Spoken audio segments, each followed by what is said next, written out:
Purchasing power parity చూడండి, ఆ పదాలు 3 తీరు ఉన్నాయి కదా అక్కడ. ప్యారిటీ అంటే మీనింగ్ ఏంటి? What is the meaning of parity?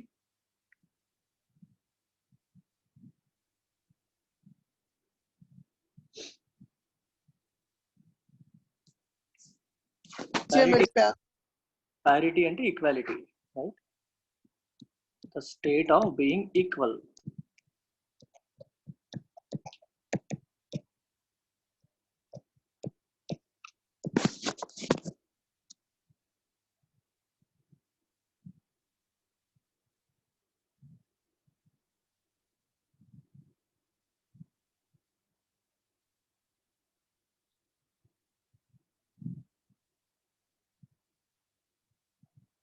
The state of being equal. ఏది ఈక్వల్ అవ్వాలి? Purchasing power.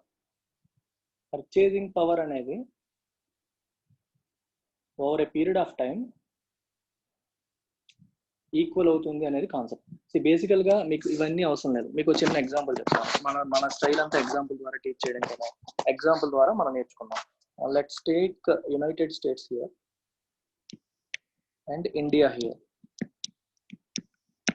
రఫ్ గా యునైటెడ్ స్టేట్స్ యొక్క జీడిపి ఒక ఎగ్జాంపుల్ కి $1000 అనుకోండి. ఓకే, ఇండియా జీడిపి వచ్చి లెట్స్ సే $200 అనుకోండి. ఇది ఎలా వేసాను? US అఫీషియల్ ఎక్స్చేంజ్ రేట్ ప్రకారం. అంటే ఒక డాలర్ ఈక్వల్ టు ఎన్ని రూపీస్ అని మనకి ఎక్స్చేంజ్ రేట్ ఉంటుంది కదా, దాని ప్రకారం ఇండియాలో రూపీలో ఉన్న జీడిపిని డాలర్లోకి మార్చాను. ఇది మార్చడం ఈజీయే కదా, మీకు తెలుసు కదా ఇది. సో ఇది మార్చేస్తాం. మార్చేసిన తర్వాత మనం ఏం చేస్తామంటే వి విల్ టేక్ ఒక బర్గర్ తీసుకోండి ఎగ్జాంపుల్కి. ఒక మెక్డొనాల్డ్స్ బర్గర్ తీసుకోండి. మెక్డొనాల్డ్స్ బర్గర్ యుఎస్లో ఒక బర్గర్ ఎంతో కనుక్కోండి. ఒక బర్గర్ లెట్స్ అస్యూమ్ యుఎస్లో $10 అనుకున్నాం. అదే బర్గర్ ఇండియాలో, ఓకే, అదే బర్గర్ ఇండియాలో లెట్స్ అస్యూమ్ $5 అనుకోండి. ఇదంతా అజంప్షన్, మీకు అర్థం కావడం కోసం చెప్తున్నాను. ఇప్పుడు అమెరికన్ జీడిపిని ఉపయోగించి ఎన్ని బర్గర్స్ కొనొచ్చు చెప్పండి? ఒక బర్గర్ ఏమో $10. మన దగ్గర ఎంత ఉంది? అమెరికా దగ్గర $1000 ఉంది. $1000 వాడి అమెరికా ఎన్ని బర్గర్స్ కొనగలుగుతుంది? Tell me. 100. America can buy 100 burgers. India ఎన్ని బర్గర్స్ కొనగలుగుతుంది?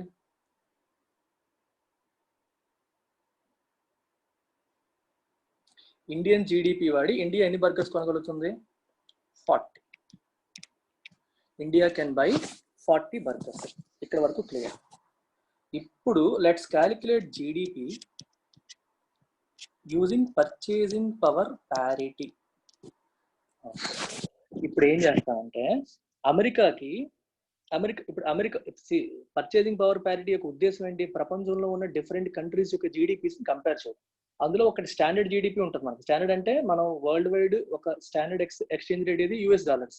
ప్రతి ఒక్క కంట్రీ యొక్క ఎక్స్చేంజ్ రేట్ ని కూడా అమెరికన్ డాలర్ తో కంపేర్ చేసుకుంటాం. అమెరికన్ డాలర్ ని మనం స్టాండర్డ్ గా తీసుకున్నాం. సో కాబట్టి America GDP even assuming purchasing power parity also will remain same. ఎందుకంటే అదే ఉంటుంది. 100 బర్గర్స్ ఇంటూ $10. సో $1000 అది ఏం మారదు. అమెరికా జీడిపి యాజ్ టీజ్ గా $1000 ఉంది. India GDP using purchasing power parity అంటే అర్థం ఏంటి? ఇండియన్ జీడిపితో మనం ఎన్ని కొనగలం?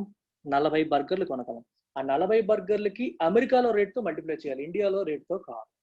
40 బర్గర్లు into American rate of burger ఎంత అయింది? 40 ఇంటూ 10 ఎంత అయింది? ఇండియాది $400. Using purchasing power parity India యొక్క జీడిపి ఎంత? $400 అండ్ నాట్ $200. అమెరికా జీడిపి ఏమో $1000 కానీ మిగిలిపోయింది. ఇది సేమ్ అన్నమాట. So purchasing power parity method use చేస్తే ఇండియా జీడిపి పెరిగింది. సిమిలర్ గా చైనా జీడిపి అమెరికా జీడిపిని దాటేస్తుంది ఎప్పుడు? When we use purchasing power parity. Method of calculation అర్థమైందో లేదో చెప్పండి.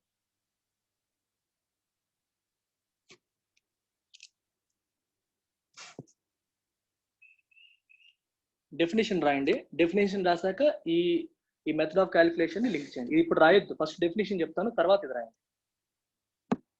Purchasing power parity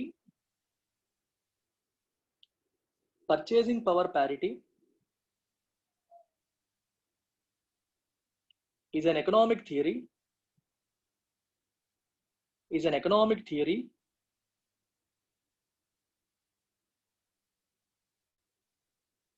that allows the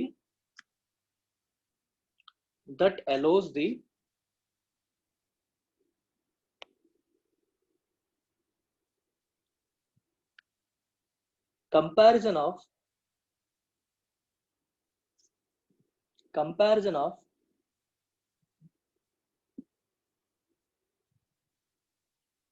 the purchasing power of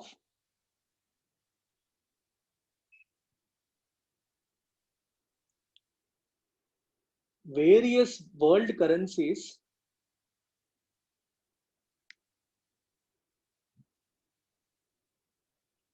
to one another.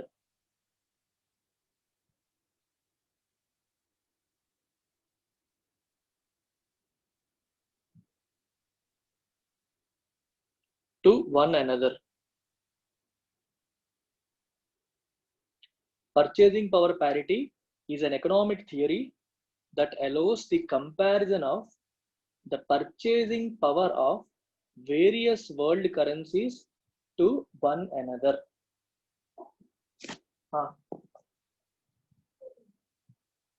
To one another. It is a theoretical exchange rate. It is a theoretical exchange rate that allows you to buy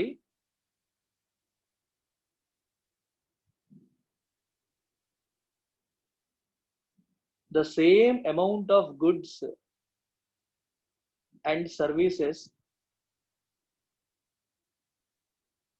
in every country.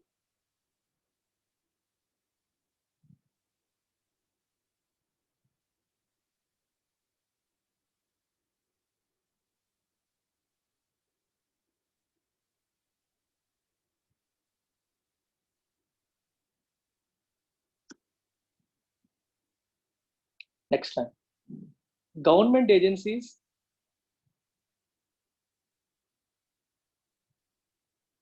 use purchasing power parity, PPP and రాసుకోండి. Government agencies use purchasing power parity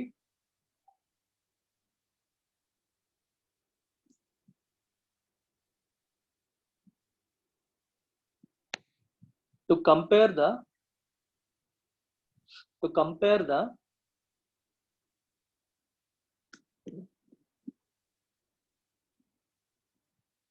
output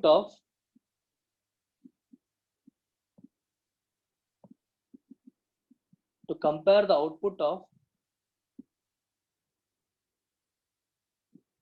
countries that use different exchange rates.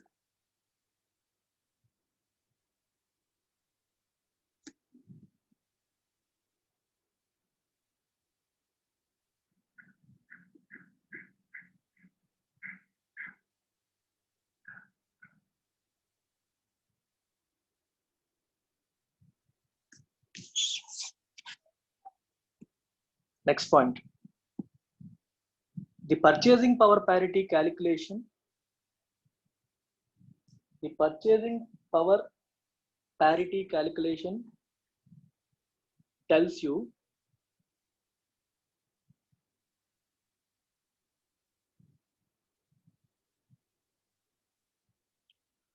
how much things would cost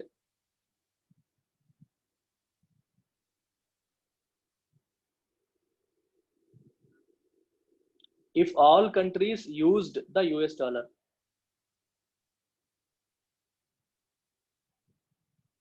If all countries used the US dollar.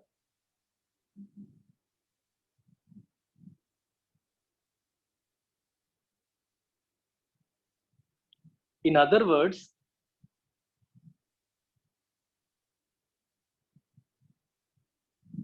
It describes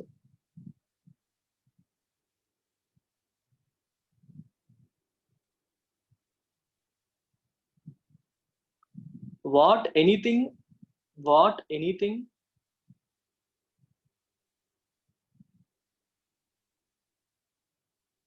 throughout the world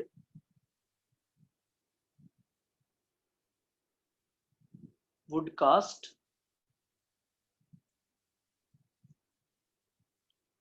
if it were sold in the US.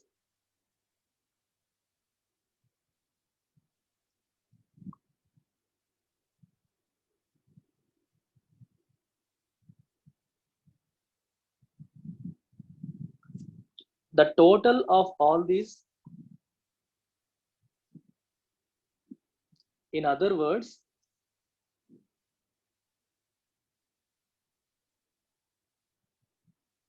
it describes what anything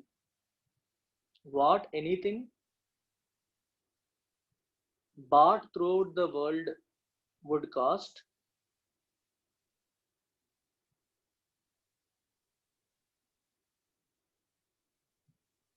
if it were sold in the United States.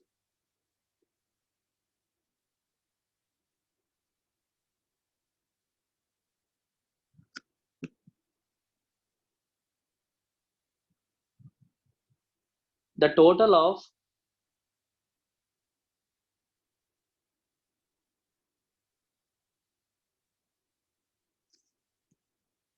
all those goods and services, the total of all those goods and services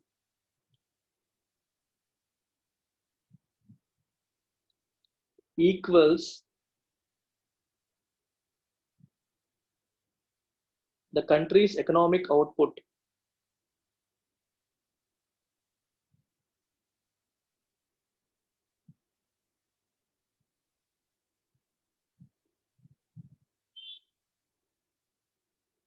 Add the number produced in a year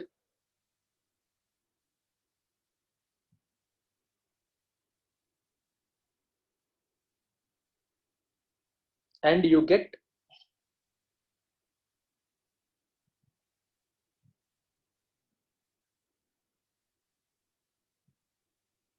the country's GDP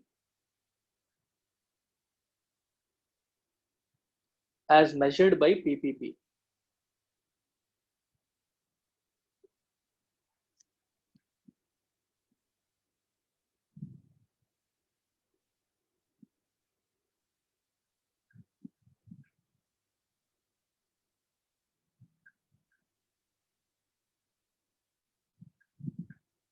As measured by PPP.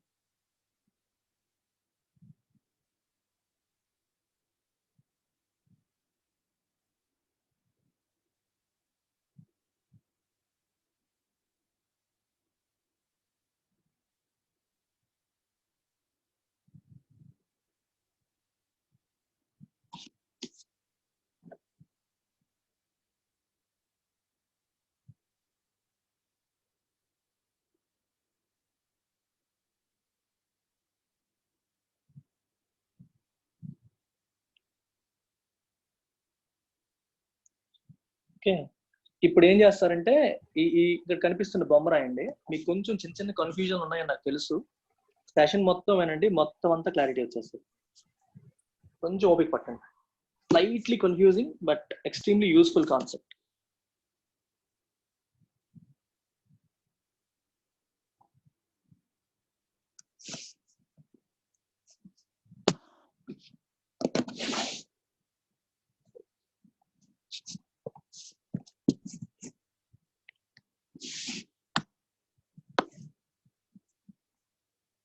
రాశాక say done.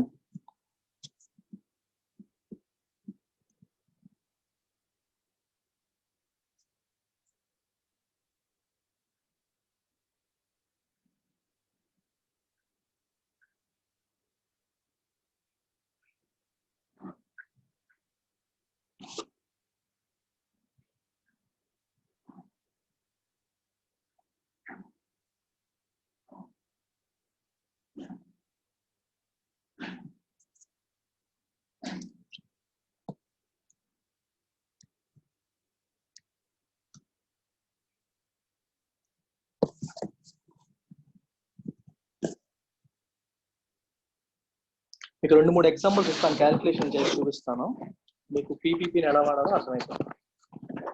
తర్వాత నేను ఇప్పుడు రాసిన నోట్లో ఒక ప్రతి sentence కి మీకు meaning clear అర్థమైంది. ఇది ఇలా ఉంచుతున్నాను. So let me move to something else. Okay, let's take the same burger again. చూడండి, ఇక్కడ యుఎస్ తీసుకున్నాను, ఇండియా తీసుకున్నాను. I'll again take the example of burger. One burger US లో ఎంత తీసుకున్నాం ఇందాక? $10 తీసుకున్నాం కదా. Let's take $10 again. ఇండియాలో సేమ్ బర్గర్, ఓకే, ఇండియాలో same burger let's assume 50 rupees. Indian currency rupees కదా, so I'll take it as 50 rupees. అంతేనా? 50 రూపీస్ తీసుకున్నాం, అజంప్షన్ చేస్తాం. ఇప్పుడు ఐటమ్ ఒకటేగా రెండు చోట్ల, ఇండియాలో కొంటుంది బర్గరే, అమెరికాలో కొంటుంది బర్గరే. జనరల్ గా మెక్డొనాల్డ్స్ బిగ్ మ్యాక్ అంటారు. మెక్డొనాల్డ్స్ లో మీరు ఎప్పుడైనా తింటే ఒక పెద్ద బర్గర్ ఉంటుంది చూడండి, బిగ్ మ్యాక్ అని. దాని యొక్క స్పెషాలిటీ ఏంటంటే మెక్డొనాల్డ్స్ ప్రపంచంలో ఎక్కడ, చాలా కంట్రీస్ లో మెక్డొనాల్డ్స్ ఉంది. ఆల్మోస్ట్ అన్ని కంట్రీస్ లో కూడా ఆ బిగ్ మ్యాక్ యొక్క సైజు, దాని యొక్క క్వాలిటీ మారదు.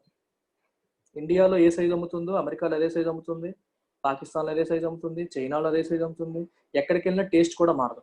ఏదో చిన్న చిన్న లోకలైజ్డ్ వెర్షన్స్ కొన్ని ఉంటాయి, అవి కాక ఇది మాత్రం ఆల్మోస్ట్ అన్ని కంట్రీస్ లో కూడా ఒకటే. అందుకే అన్ని కంట్రీస్ లో దొరికే వస్తువు కాబట్టి ఈ బర్గర్ ని we call it Big Mac. చెప్తాను, బిగ్ మ్యాక్ ఇండెక్స్ అని ఒకటి ఉంది, అందుకే దీని గురించి మాట్లాడతాం.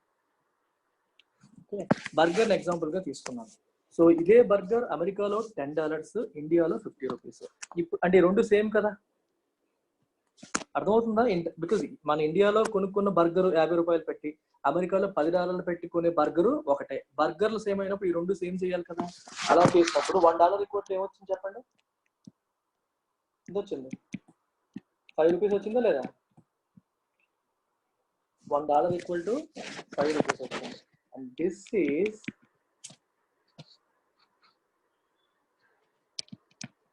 PPP based exchange rate.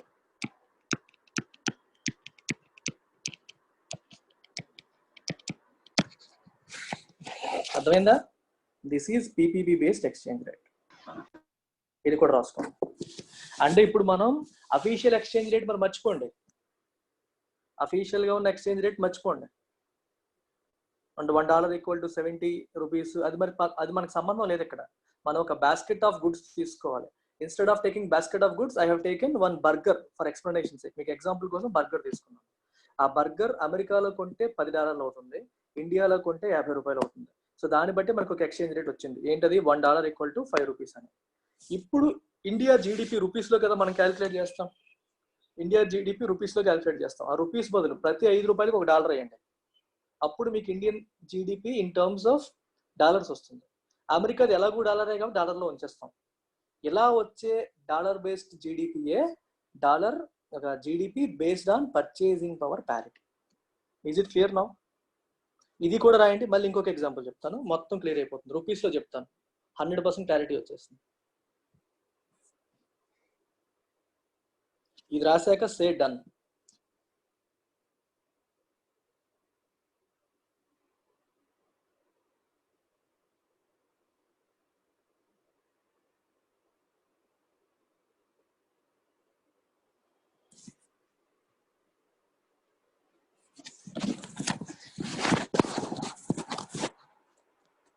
So I give you third example including.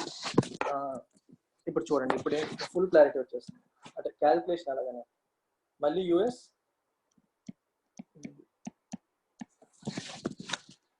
Okay. ఇప్పుడు యుఎస్ జీడిపి, జనరల్ గా యుఎస్ అఫీషియల్ డేటా ప్రకారం జీడిపి పబ్లిష్ చేసినప్పుడు ఎలా చేస్తారు? డాలర్స్ లో చేస్తారు. సో మనం కూడా డాలర్స్ లో పెడతాం. యుఎస్ జీడిపి ఇందాక తీసుకున్నట్టుగానే $1000 అనుకోండి.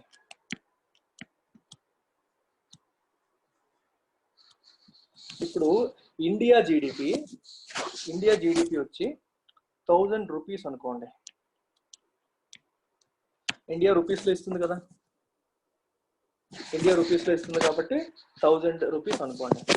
అనుకున్న తర్వాత ఇందాక అనుకున్నట్టే ఒక బిగ్ మ్యాక్ ఎగ్జాంపుల్ తీసుకుందాం, బిగ్ మ్యాక్ లేదా బర్గర్. అమెరికాలో ఒక బర్గర్ అంట, ఇండియాలో ఒక బర్గర్ అంతా క్యాలిక్యులేట్ చేద్దాం. అమెరికాలో ఒక బర్గర్ ఇందాక అనుకున్నట్టుగానే $10 అనుకోండి, ఇండియాలో ఒక బర్గర్ అంతా ₹50 అనుకోండి. సో ఈ రెండింటిని ఈక్వేట్ చేయండి, ఎందుకంటే ఒక బర్గరే కదా, రెండు ఈక్వేట్ చేయడం వల్ల ఏమొచ్చింది, $1 = ₹5. అర్థమైందా? సో దీన్ని బట్టి దీన్ని మనం ఇదేంటిది, పీపీపీ బేస్ ఎక్స్చేంజ్ రేట్. ఇప్పుడు ₹5 బదులు ఏం చేయాలి, $1 పెట్టాలి. సో అమెరికా జీడిపి సేమ్ ఉంటుంది, జీడిపి యాజ్ పర్ పీపీపీ డాలర్స్లోనే కాబట్టి అమెరికాది ఆల్రెడీ డాలర్స్లో ఉంది కాబట్టి $1000 మెయింటైన్ చేస్తాం. ఇండియాది ఏమవుతుంది చెప్పండి, ప్రతి ₹5 బదులు $1 పెట్టాలి. 1000లో ఎన్ని ₹5 ఉన్నాయి, $205 ఉన్నాయి. సో ఇండియా జీడిపి అంతా $200. ఇది అర్థమైందా? So GDP using purchasing power parity ఇదన్నమాట.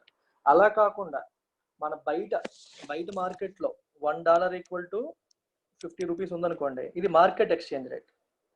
దీని ఏమంటాం, అఫీషియల్ ఎక్స్చేంజ్ రేట్ లేదా మార్కెట్ ఎక్స్చేంజ్ రేట్ అంటాం.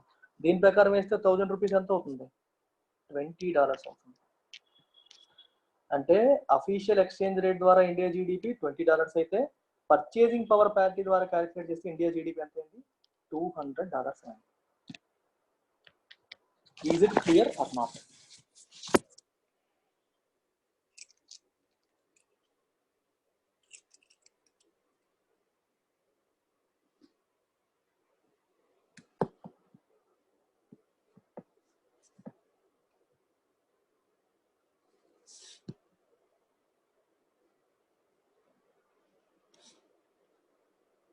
ఎవరికైనా డౌట్ ఉంటే అడగండి.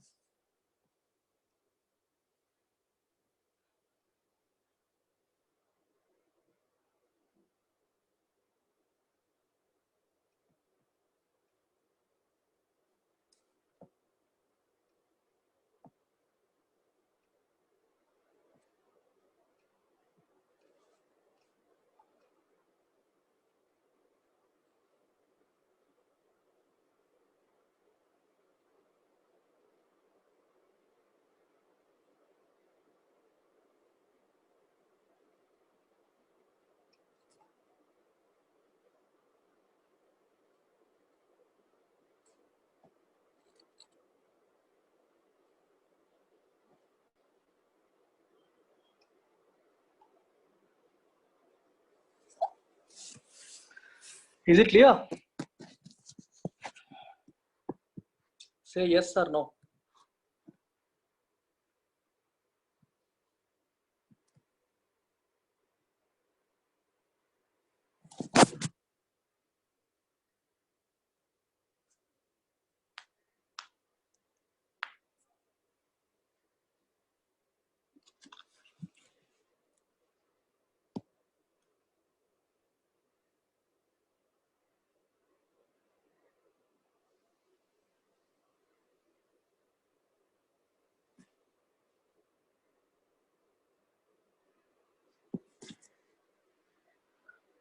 ఓకే, ఇంకొంచెం థియరీ చెప్తారా అండి? The concept of PPP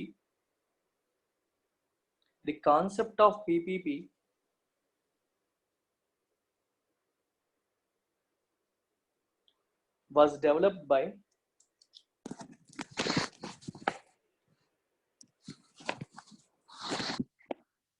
the great European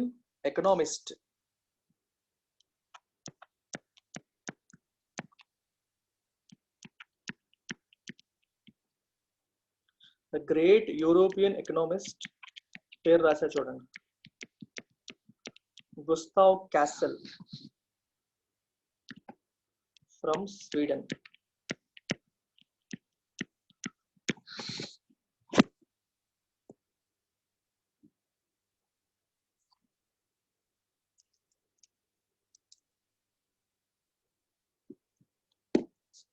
This concept works on the assumption that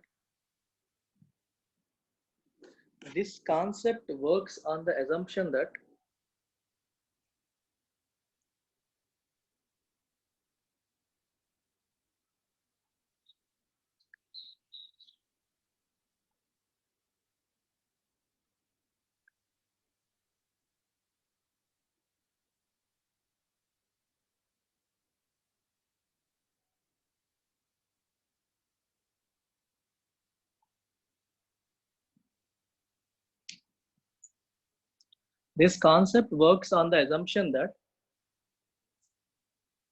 markets work on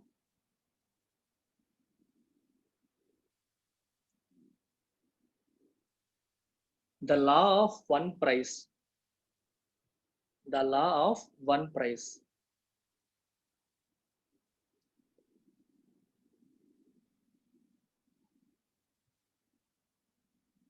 That is,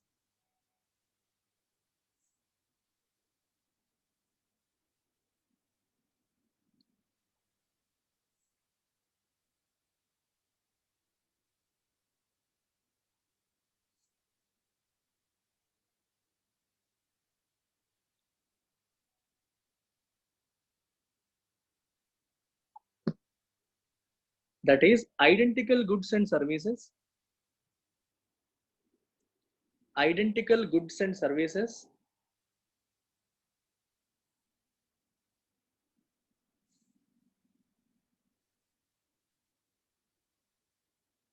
bracket లో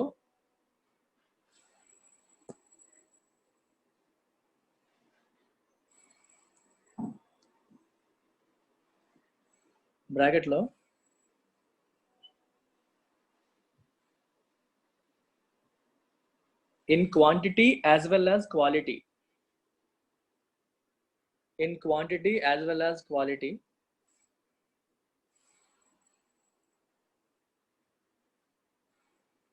Must have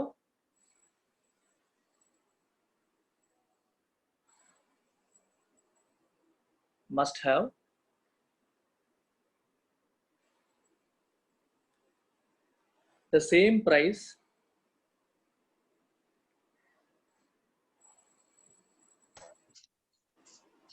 in different markets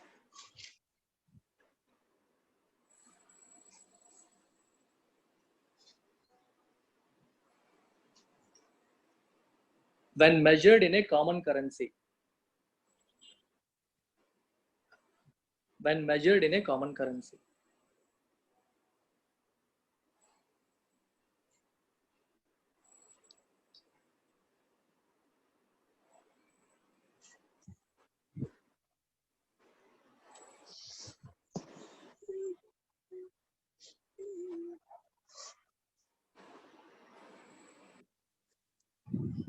When measured in a common currency. This is not the case.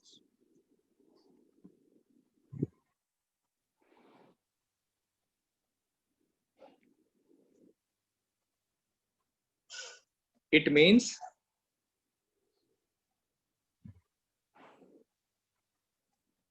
the purchasing power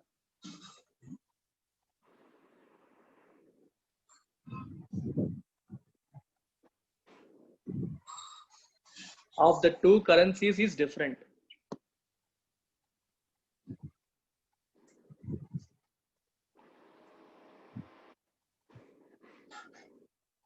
Purchasing power, it means that the purchasing power of the two currencies is different.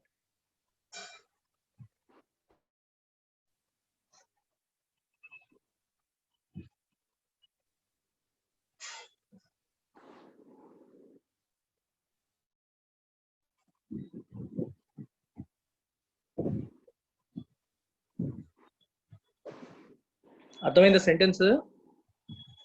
Concept develop చేసింది ఎవరు? Gustav Cassel, belonging to Sweden. ఆయన ఉద్దేశం ఏంటంటే it works on the assumption that markets work on the law of one price. అంటే identical goods and services must have same price in different markets when measured in common currency. అంటే మనం అమెరికాలో కొన్నా ఇండియాలో కొన్నా కొనేది బర్గరే కదా, అదే బర్గర్ కదా, అదే క్వాలిటీ, అదే అంతా సేమ్ గా ఉన్న ఒకే బర్గర్ అమెరికాలో కొంటే ఏంటి, ఇండియాలో కొంటే ఏంటి, దాని వాల్యూ సేమ్ ఉండాలి అనేది ఆయన ఉద్దేశం. అయితే మనకు కన్ఫ్యూజన్ ఏమొస్తుంది, వాల్యూ ఎలా సేమ్ ఉంటుంది, అక్కడ డాలర్లు ఇక్కడ రూపాయలు కదా అని చెప్పి మనం అంటాం. అతను ఏమంటాడు, కామన్ కరెన్సీలోకి మార్చేయండి, డాలర్లోకి మార్చేస్తే అది అమెరికాలోకి ఉన్న ఎంత డాలర్లు ఉంటుందో ఇండియాలోకి ఉన్న అంతే ఉంటుంది అని ఆయన అజంప్షన్. ఆ థియరిటికల్ కాన్సెప్ట్ తో ఆయన ఇది తీసుకొచ్చాడు దీన్ని. అయితే అన్ఫార్చునేట్లీ అలా అవుతుందా? అవట్లేదు. ఎందుకు? లివింగ్ స్టాండర్డ్స్ డిఫరెంట్ ఉంటాయి, కాస్ట్ ఆఫ్ లివింగ్ డిఫరెంట్ ఉంటుంది, డిఫరెంట్ కారణాలు ఉంటాయి. సేమ్ ఉండకపోవడానికి డిఫరెంట్ రీజన్స్ ఉన్నాయి. అర్థమవుతుందా? ఆ డిఫరెన్సే ఏం చెప్పాను లాస్ట్ సెంటెన్స్ ఏంటి చదవండి. What is the last sentence? It means that the purchasing powers of the currencies are different. Same ఉంటే పర్చేసింగ్ పవర్ సేమ్ లేకపోతే పర్చేసింగ్ పవర్ డిఫరెంట్ అని అర్థం.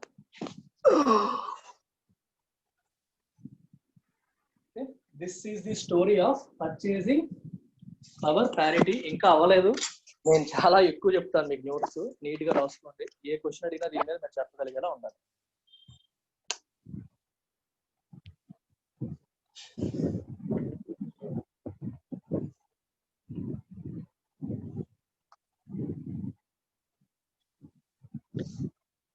ఇన్ రియల్ లైఫ్ ఏం చేస్తారంటే బిగ్ బాస్కెట్ బిగ్ మ్యాక్ తీసుకోరు example కింద, మీకు example కోసం అది చెప్పాను.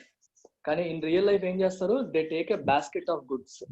అంటే అన్ని దేశాల్లోనూ రిలవెంట్ గా ఉంటే ఒక బాస్కెట్ ఆఫ్ గుడ్స్ తీసుకుంటారు. అంటే మనం చూడండి ఇన్ఫ్లేషన్ చెప్పినప్పుడు చెప్తాం, సిపిఐకి డబ్ల్యూపిఐకి చేసినప్పుడు ఏంటంటే we take a basket of goods and calculate the prices over a period of time. అది పెరిగే తగ్గే చూసుకొని మనం ఇన్ఫ్లేషనా డిఫ్లేషనా ఏదో చెప్తాం. అలాగే world wide we take a basket of goods and compare the prices of the same basket of goods across the countries. Value ఏం తీసుకుంటారు, డాలర్ వాల్యూ తీసుకోవాలి. ఓకే, డాలర్ వాల్యూ తీసుకొని గుడ్స్ కంపేర్ చేస్తారు. కంపేర్ చేసిన తర్వాత they come to A conclusion. దాన్ని use చేసి మనం చెప్తారన్నమాట. ఇప్పుడు మీకు ఇంతకు ముందు క్యాల్కులేషన్ లో చెప్పాను ఎలా చేయాలనేది. ఫస్ట్ చెప్పింది ఒకటి, రెండోసారి చెప్పింది ఒకటి, రెండు కూడా మెథడ్సే. రెండు మెథడ్స్ కూడా మనం క్యాలిక్యులేట్ చేయొచ్చు. ఫస్ట్ మెథడ్ లో ఏం చేశాను, డైరెక్ట్ గా జీడిపినే డాలర్స్ లో రాస్తాం. ఫస్ట్ చూడండి, జీడిపిని రెండు వైపులా డాలర్స్ లో రాసాం. రెండు వైపులా డాలర్స్ లో రాసి ఒక బిగ్ మ్యాక్ అమెరికాలో ఎంత ఇండియాలో ఎంత రాసి దాంతో ఎన్ని బిగ్ మ్యాక్స్ కొనొచ్చు అని నెంబర్ వేసి తర్వాత ఇండియన్ మనీతో, అంటే ఇండియా కూడా ఇప్పుడు 40 కొనొచ్చు అని రాశాను. అమెరికా రేట్ ప్రకారం అయితే ఎంత ఇండియాది, అమెరికా రేట్ ప్రకారం ఎంత వస్తుంది, $10. 40 × 10 వేస్తే $400 వచ్చింది. సిమిలర్ గా ఈ డాలర్లు వేయకుండా రూపీస్ వేసి ఒకవైపు $1000 వేసాను, ఇంకోవైపు 1000 రూపీస్ వేసాను. ఓకే, ఇండియాలో ఒక బర్గర్ 50 రూపీస్ వేసాను, అమెరికాలో $10 వేసాను. సో ఆ $10 ఈక్వల్ టు 50 రూపీస్ ఎందుకు చేసాం, బికాస్ రెండు దగ్గర కూడా కొనేది బర్గరే కాబట్టి. అలా ఈక్వల్ చేస్తే మనకి $1 ఈక్వల్ టు 5 రూపీస్ వచ్చింది. అది ఎక్స్చేంజ్ రేట్ అవుతుంది. ఇప్పుడు అఫీషియల్ ఎక్స్చేంజ్ రేట్ తో మనకు సంబంధం లేదు. ఒరిజినల్ గా మార్కెట్ లో ఎంత ఉందని మరి పట్టించుకోం. అది ఎక్స్చేంజ్ రేట్ గా తీసుకుంటే ప్రతి 5 రూపీస్ ప్లేస్ లో $1 పెడితే 1000 rupees will become $200. So India యొక్క GDP and purchasing power parity using that concept ఏమవుతుంది, ఇట్ బికమ్స్ $1. $1 అంటే $200 అవుతుంది. మీకు ఒక మంచి ఎగ్జాంపుల్ చూపిస్తాను. సో లైన్ లో ఉండండి అందరూనే. I'll take you,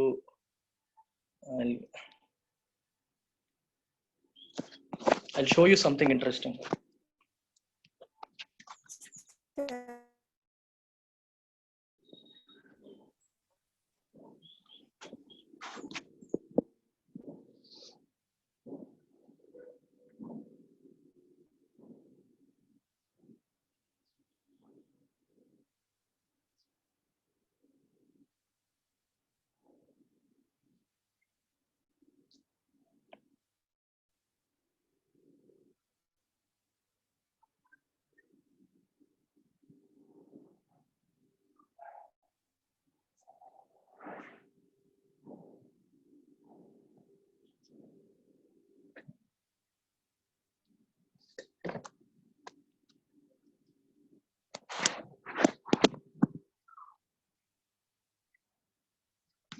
Can you see it?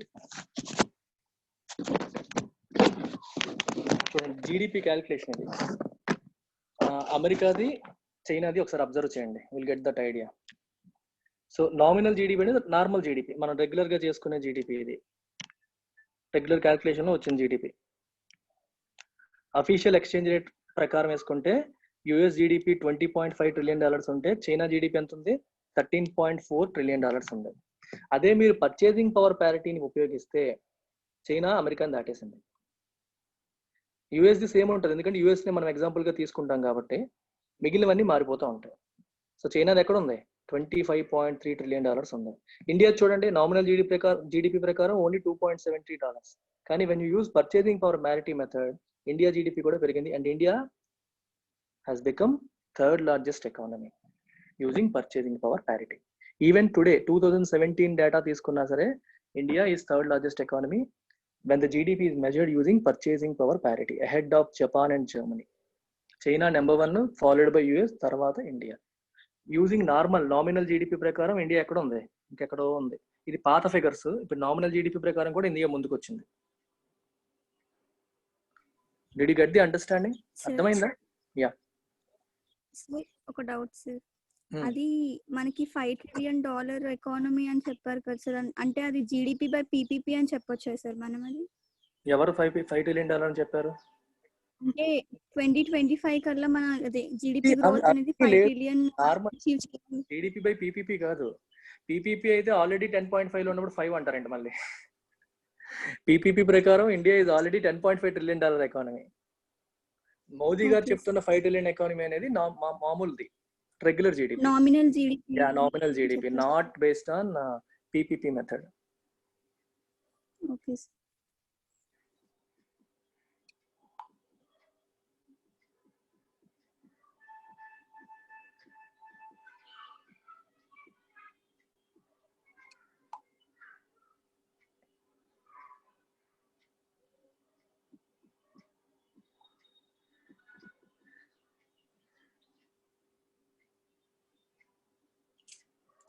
అర్థమైందా? సో అంటే మీకు క్యాలిక్యులేషన్ అర్థం అవ్వాలి ఫస్ట్. పాప్ అంటే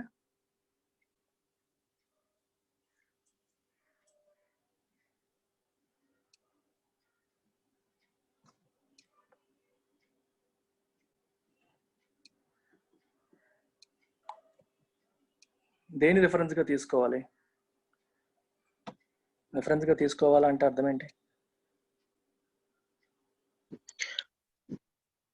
సార్ అంటే ఇప్పుడు నామినల్ జీడిపి అనేది రిఫరెన్స్ గా తీసుకుంటాం కదా సార్, కంట్రీ హెల్త్ చూడడానికి.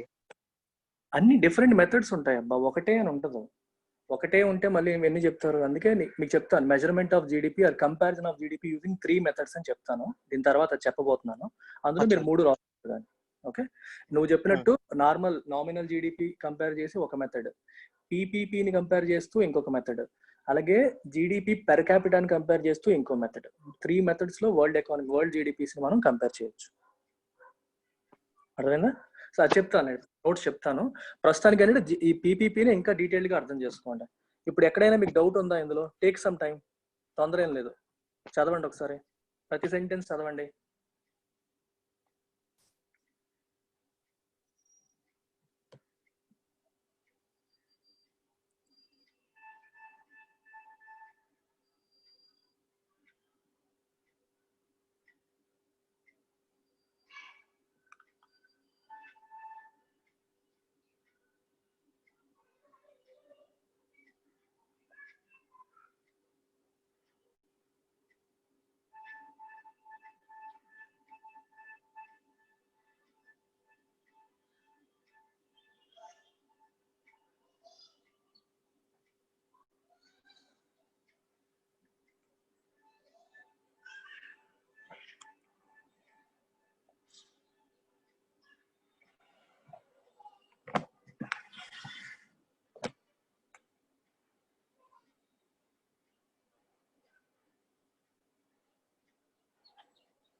నెక్స్ట్ హెడ్డింగ్ పెట్టుకోండి, Big Mac index.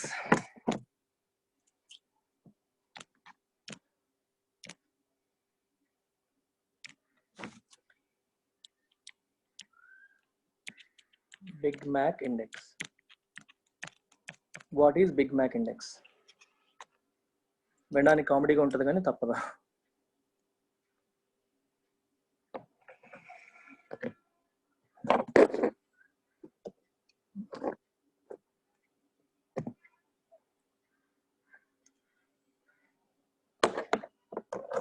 The Big Mac Index is a survey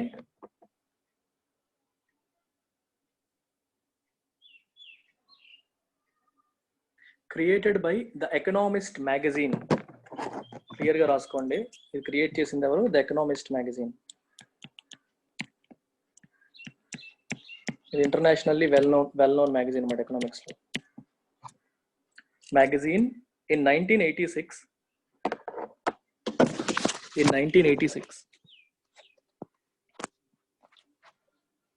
to measure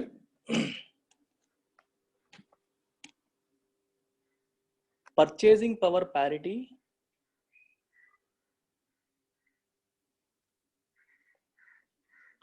between nations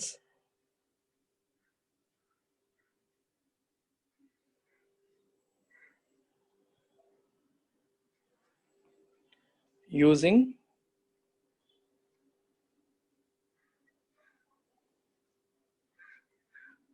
the price of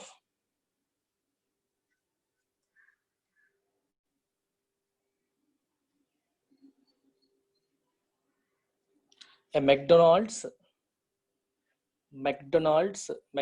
apostrophe S Big Mac as the benchmark.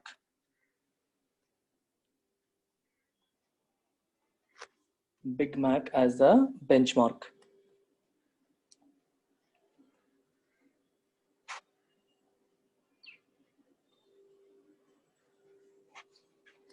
కింద రాయండి.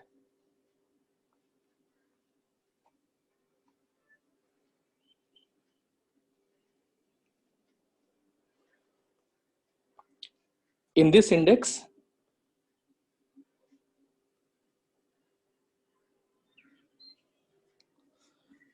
the burger replaces the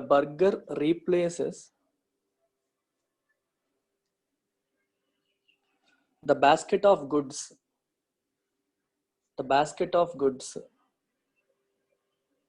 Bracket లో identical basket of goods. లేదా basket of goods bracket identical అని పెట్టుకోండి. The burger replaces the identical basket of goods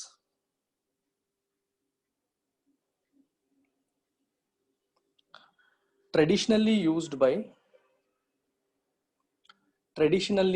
by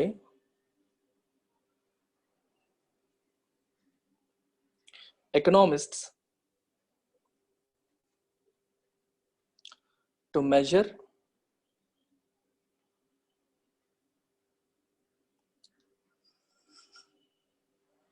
differences in consumer pricing.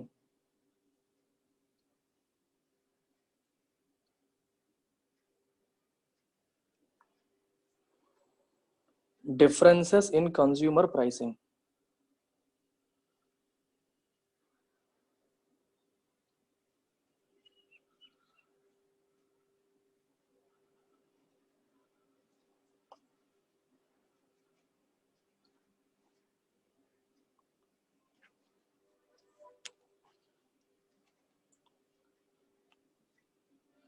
The index was created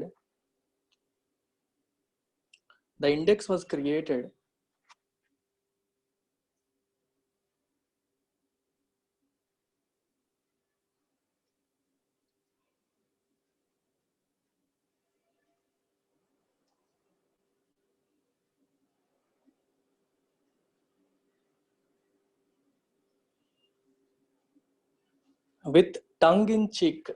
జాగ్రత్తగా రాయండి. tongue with tongue TONGUE tongue IN in cheek CHEEK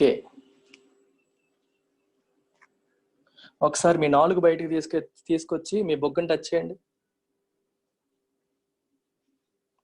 చేశారా అందరూ?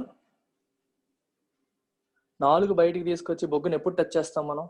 ఏ సందర్భాల్లో చేస్తాం?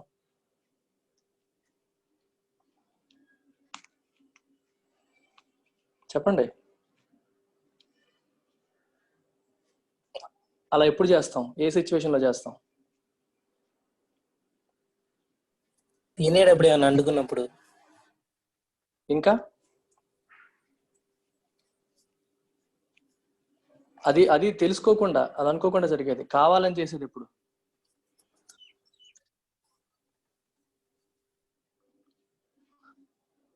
ఎవరి మీదన్నా చిన్న సెటర్ వేసాం అనుకోండి, వెంటనే అలా అంటామా లేదా? జనరల్గా ఒక జోక్ వేస్తాం, జోక్ వేసి 4 అలా అంటారా లేదా? జనరల్గా అలా అనాలని ట్రై చేయరు, కానీ అది నార్మల్ ఇండికేషన్ వస్తుంది కదా. జనరల్గా చిన్న జోక్ వేసి 4 ఖర్చుకోవడం అని కాదు, అది 4 ఇలా బయటికి తీసి ఇలా అంటాం. సరదాగా జోక్గా అంటున్నాను రా అంటాం. జోక్గా అంటున్నాం అని ఇండికేట్ చేయడానికి we take out our tongue and touch it with మన చీక్ని టచ్ చేస్తాం. అది జనరల్గా మనకి అది వరల్డ్ వైడ్ అందరూ చేసేదే. అక్కడ విత్ టంగ్ ఇన్ చీక్ అంటే అర్థం ఏంటి? బ్రాకెట్లో రాసుకోండి, intended to be humorous. Intended to be humorous అంటే ఎకనామిస్ట్ మ్యాగజైన్ వాళ్ళు బిగ్ మ్యాక్ ఇండెక్స్ తెచ్చినప్పుడు వాళ్ళు సీరియస్గా చేయలే, సరదాగా కామెడీగా చేశారు. దాని అర్థం అదే. The index was created with tongue in cheek అని చెప్పి బ్రాకెట్లో intended to be humorous, intended to be a joke, joke లాగా తీసుకొచ్చారు దాన్ని. కానీ but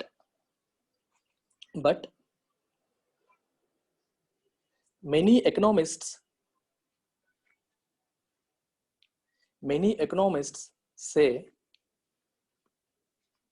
it's roughly accurate.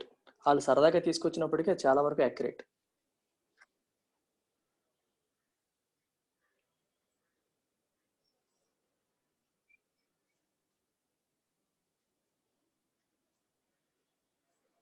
Okay, కింద రాయండి.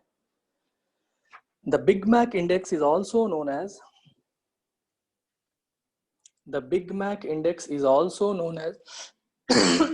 sorry. The Big Mac Index is also known as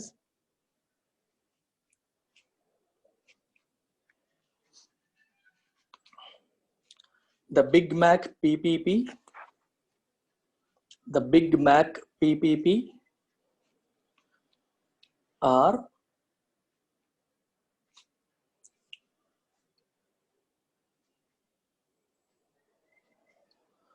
Burgernomics.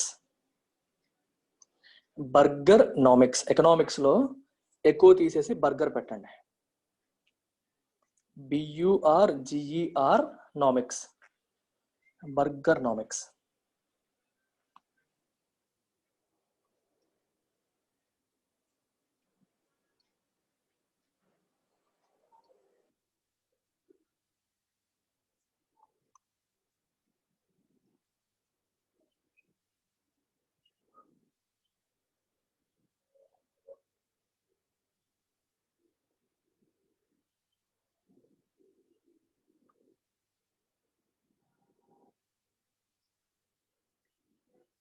Okay, కింద రాయండి. One of the key insights of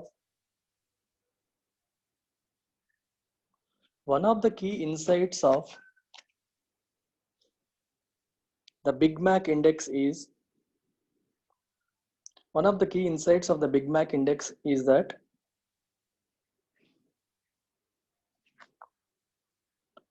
a basket of goods in one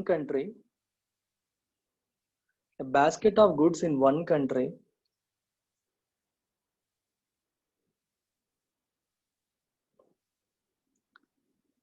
can rarely be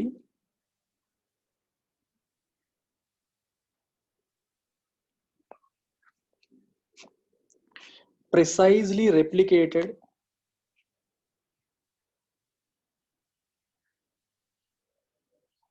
in another country. అంటే ఒక దేశంలో ఉన్న basket of goods ని same వేరే దేశంలో పెట్టడం కష్టం, ఎందుకంటే ఒక్కొక్క కంట్రీ ఒకలా ఉంటది. ఫర్ ఎగ్జాంపుల్ ఇండియాలో ఒక ఎడ్లు బండిని కూడా బాస్కెట్ ఆఫ్ గుడ్స్ కింద పెట్టాం. ఎందుకంటే ఇండియాలో ఎక్కువగా వ్యవసాయం చేస్తారు, ఎడ్లు బండి అవసరం. అమెరికాలో వాడతారా? అక్కడ అంతా మెషిన్స్ వాడతారు. సో యాజ్ ఇట్ ఈస్ గా రెప్లికేట్ చేయడం అనేది కష్టం. అదే బర్గర్ అనుకోండి, అన్ని దేశాల్లో ఉంటుంది, సేమ్ ఐడెంటికల్ ఉంటుంది, ఇట్ ఈస్ ఈజీ. అందుకని కొంచెం ఈజీగా హెల్ప్ అవుతుందని. దీనివల్ల ఉపయోగం ఏంటంటే ఇలా చెప్తారన్నమాట. Can rarely be precisely replicated in another country. A Big Mac, comma,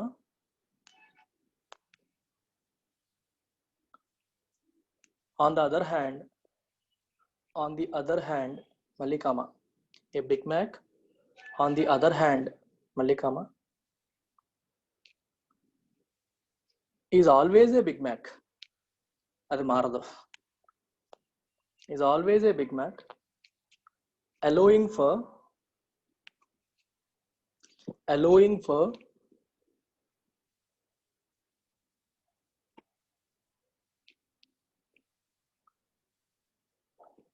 slight local differences in ingredients.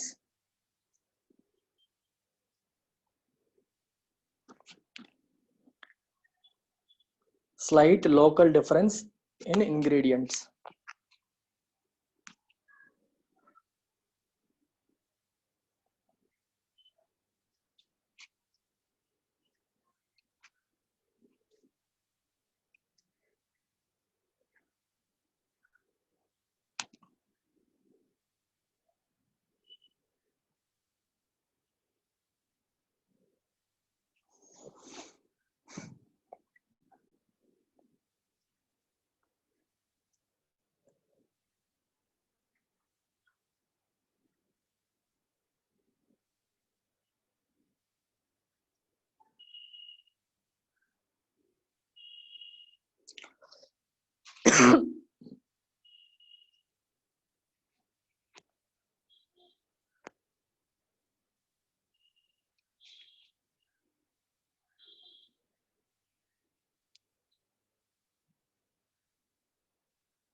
Right. తర్వాత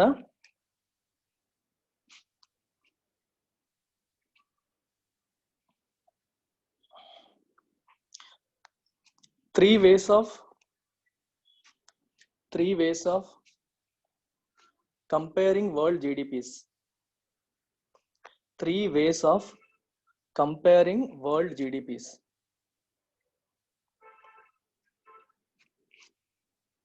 Three ways of comparing world GDPs. World GDPs ని కంపేర్ చేయడానికి ఉన్న 3 పద్ధతులు ఏంటి, 3 మెథడ్స్ ఏంటి?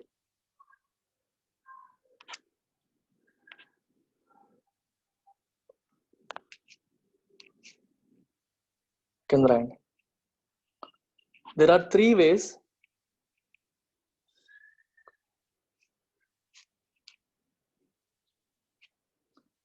to compare GDP between countries.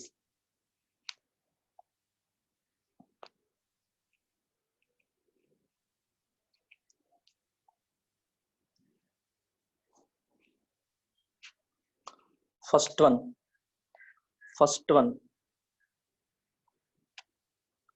official exchange rate.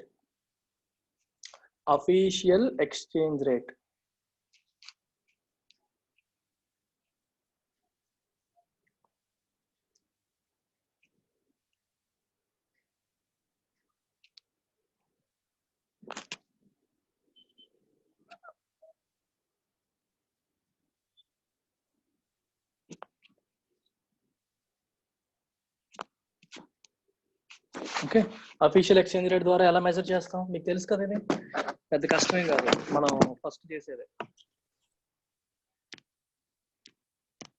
ఇప్పుడు చూడండి, ఇది US, Indian, India. So America GDP ఏమో if you take it as $1,000, $1,000 ఇందాక తీసుకున్నట్టే. ఇండియాది 1000 రూపీస్ అయితే అఫీషియల్ ఎక్స్చేంజ్ రేట్ ఏమో $1 ఈక్వల్ టు 50 రూపీస్ అయితే $1 ఈక్వల్ టు 50 రూపీస్ అయితే ఎక్స్చేంజ్ రేట్లోకి మార్చాలి కంపారిజన్ కోసం. అప్పుడు 1000 రూపీస్ ఏమవుతుంది? 1000 రూపీస్ విల్ బికమ్ $20. సో ఇండియాది ఏంటి $20, యూఎస్ ఎంత $1000. ఇప్పుడు కంపారిజన్ చేయొచ్చు. ఇక్కడ రూపాయల్లోను ఇక్కడ డాలర్స్లోను ఉంటే ఎలా కంపారిజన్ చేస్తాం? అర్థమైందా? ఇది GDP using official exchange rate. అమెరికాది యాజ్ ఇట్ ఈస్గా ఉంటుంది. ఇండియాది రూపీస్లో ఉన్నది కాస్త అఫీషియల్ ఎక్స్చేంజ్ రేట్ క్యాలిక్యులేషన్ ప్రకారం మనం మార్చేస్తాం. రాసేయండి, ఇది ఎగ్జాంపుల్ రాసుకోండి, అర్థమైపోతుంది.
Second thing, purchasing power parity.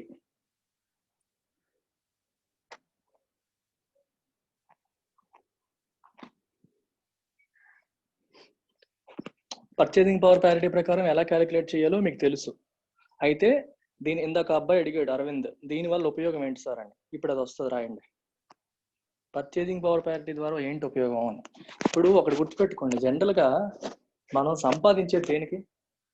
ఏదో ఒక మనకు అవసరాలు తీర్చుకోవడానికే కదా. ఏదో మన అవసరాలు తీర్చుకోవడం కోసం, అవసరాలు తీర్చుకోవడం అంటే దాన్ని యూజ్ చేసి మనం ఏదో ఒకటి కొంటాం. అలాగే కంట్రీని, ఒక మనుషులు అనుకోండి, అమెరికా అనేది ఒక సిటిజన్ అనుకోండి, ఇండియా అనేది ఇంకొక సిటిజన్ అనుకోండి. America is Suresh, India is Arvind అనుకుందాం. అమెరికా అంటే సురేష్ సంపాదన ఎంత, అరవింద్ సంపాదన ఎంత, ఎంతైతే ఏంటి లాభం? ఆ డబ్బులు తింటాడు ఆ మనిషి, డబ్బులు తింటే కదా, దాంతో దానికి అవసరమైన కొనుక్కొని తింటాడు అనుకోండి. అలా అర్థం చేసుకుంటే మీకు ఈజీ అవుతుంది.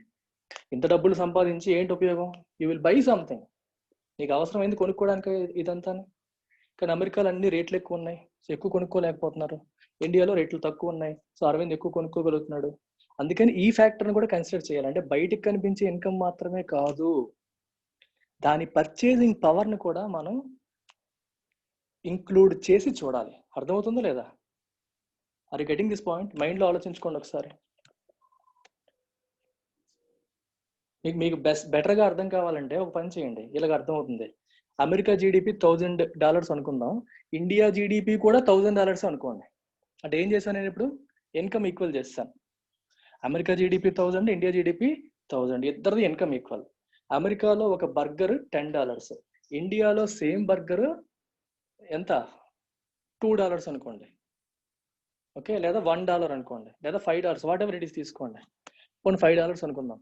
అమెరికాలో ఒక బర్గర్ $10 అయితే, ఇండియాలో అదే బర్గర్ $5 అయితే, ఇండియాలో ఉన్న $1000తో నేను ఎన్ని బర్గర్స్ కొనగలను? 200 బర్గర్స్ కొనగలను. అమెరికాలో ఉన్న $1000 ఎన్ని బర్గర్స్ కొనగలను? $100 కొనగలను. సో ఎవరికి పర్చేసింగ్ పవర్ ఎక్కువ ఉన్నట్టు? ఇండియాకే కదా. Are you getting the point? Arvind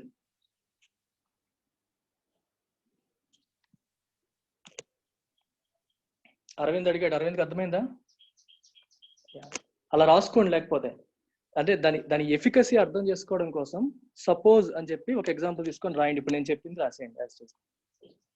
for example, let's take a hypothetical scenario అనుకోండి. రాయండి, చెప్తా. ఇలా రాయండి. To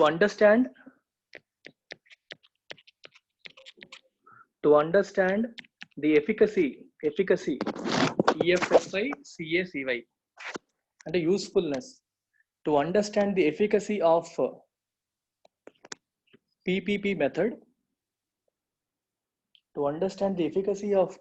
method,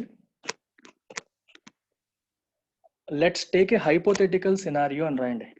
let us take take hypothetical scenario HYPO THETACAL hypothetical scenario అని చెప్పి కింద ఎగ్జాంపుల్ నేను చెప్పింది రాయండి.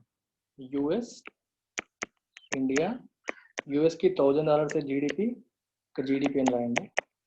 ఇండియాలో కూడా $1,000. ఈ $1,000 ఏంటి? అఫీషియల్ ఎక్స్చేంజ్ రేట్ ప్రకారం. ఓకే, రెండింటికి కూడా $1,000 వేసాం. సో ఒక బిగ్ మ్యాక్ వేసుకోండి కింద. బిగ్ మ్యాక్ యుఎస్లో $10 అనుకోండి, ఇండియాలో $5 అనుకోండి. సార్ ఇందాక $2 వేసారు, ఇందాక ₹50 వేసారు అనకండి. ఇవన్నీ ఎగ్జాంపుల్స్ మీకు అర్థం కావడం కోసం ఎక్కడెక్కడ తీసుకుంటున్నాను. ఇంతకుముందు ఏం వేసారో నాకు గుర్తులేదు. సో దీని ప్రకారం నెంబర్ ఆఫ్ బిగ్ మ్యాక్స్ ఎన్ని వస్తాయి? నెంబర్ ఆఫ్ బిగ్ మ్యాక్స్ అమెరికాలో ఎన్ని వస్తాయి? 100 వస్తాయి. ఇండియాలో ఎన్ని వస్తాయి? 200 వస్తాయి. Which means with the same amount of money, India can buy 200 Big Macs, whereas US can buy only 100 Big Macs. రాయండి. ఇది రాసిన తర్వాత నేను చెప్పిన సెంటెన్స్ కూడా రాయండి. ఇది రాసేయండి ఫస్ట్, తర్వాత నేను చెప్పింది రాయండి. ఇది రాయడం అయ్యాక say yes, I will dictate.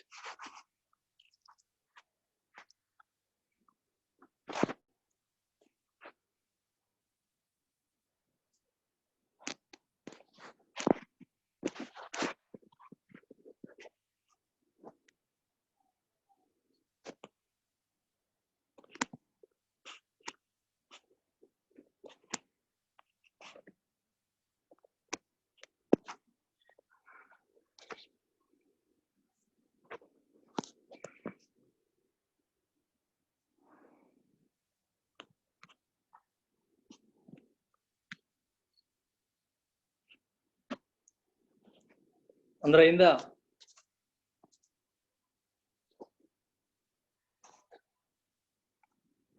ఇప్పుడు రండి. This means with same amount of money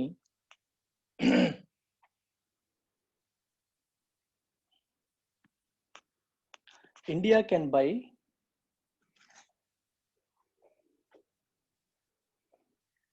200 Big Macs,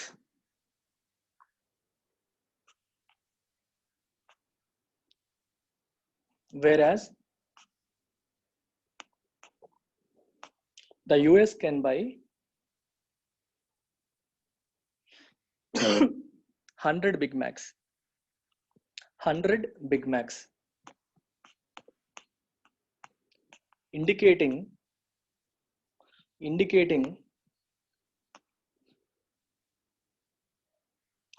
higher purchasing power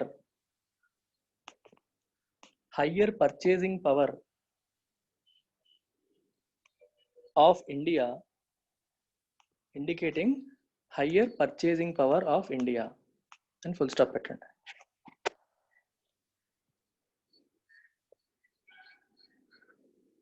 higher purchasing power of India and అక్కడే రాయండి. and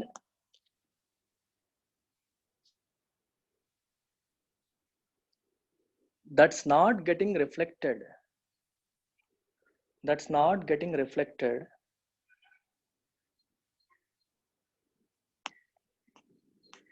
when we compare GDPs, when we compare nominal GDPs using OER. OER అంటే official exchange rate. Using OER.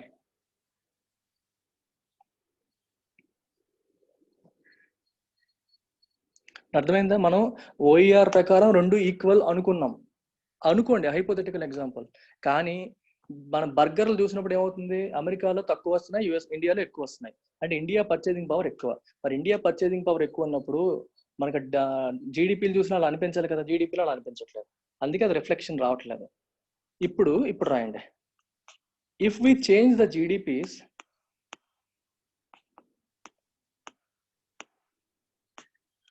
as per PPP, as per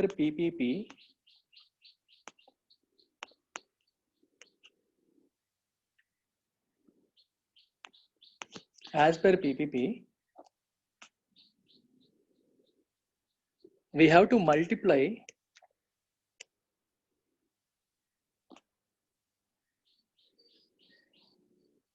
the number of burgers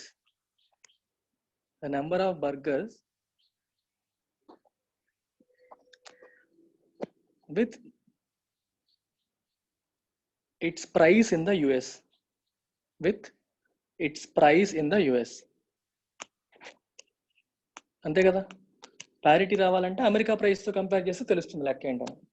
with its price in the US. ఇప్పుడు జీడిపీలు రాయండి రెండు పక్కల. అమెరికాది మళ్ళీ $1,000 ఉంటుంది, ఇండియాది ఎంత అవుతుంది?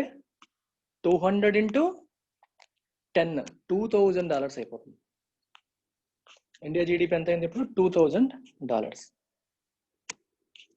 ఇక్కడ 200 బర్గర్స్, ఒక్కొక్క బర్గరు $10. అమెరికా రేట్ వేయాలి, సేమ్ రేట్ వేసాం, $2,000.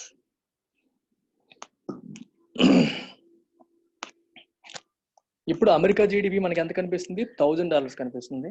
ఇండియా జీడిపి ఎంత కనిపిస్తుంది? $2,000 కనిపిస్తుంది. Is it reflecting the higher purchasing power of India? Yes or no?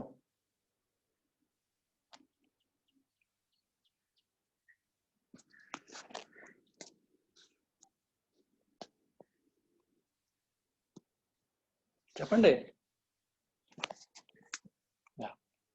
ఇప్పుడు రాయండి. అండ్ దిస్ న్యూ ఫిగర్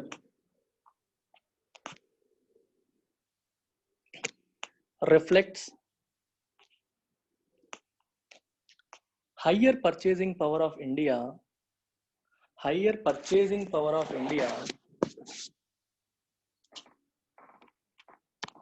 ఇలా రాయండి. విజావిస్ కనిపిస్తుంది చూడండి ఇక్కడ, విజావిస్, VISAVIS. విజావిస్ అంటే అర్థం ఏంటి?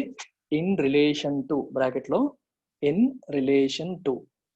మీరు వొకాబులరీ కూడా బిల్డ్ చేసుకోండి. నేను అన్ని మరీ నేను ఎక్స్ప్లెయిన్ చేసినప్పుడు సింపుల్ గా చెప్తాను, నోట్స్ ఇచ్చినప్పుడు కొంచెం వొకాబులరీ వస్తుంది. ఆ వొకాబులరీ వస్తేనే మీకు ఎగ్జామ్లో ఎస్ఏ రైటింగ్ లో హెల్ప్ అవుతుంది. మరీ సింపుల్ వర్డ్స్ లో రాశారంటే ఉపయోగం ఉండదు, మరీ తెలియదు అనే మీనింగ్ వస్తుంది అన్నమాట. కనీసం ఆ పదాల మీద కూడా గ్రిప్ లేదనే ఫీలింగ్ వస్తుంది. So you have to get use to these words, get comfortable with them. Meanings అని నేను చెప్తాను. విజావిస్ కి బ్రాకెట్ లో in relation to the US. అమెరికాతో కంపేర్ చేసుకుంటే ఇండియా యొక్క హయ్యర్ పర్చేసింగ్ పవర్ ని ఇది రిఫ్లెక్ట్ చేస్తోంది.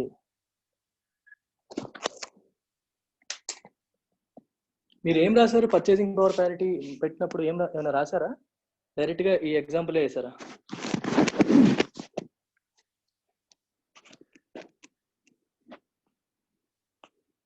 మాట్లాడండి. నేను ఏదన్నా అడిగినప్పుడు ఇమీడియట్ గా రెస్పాండ్ అవ్వండి. డైరెక్ట్ గా ఎగ్జాంపుల్ రాశారు, ఎవరో పక్కన వాళ్ళు మాట్లాడతారులే అని చెప్పి వెయిట్ చేయొద్దు. You take initiative. ఇప్పుడు రాయండి కింద, purchasing power parity allows you to make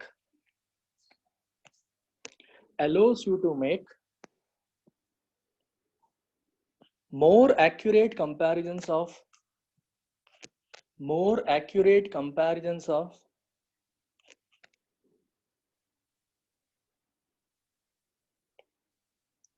the economies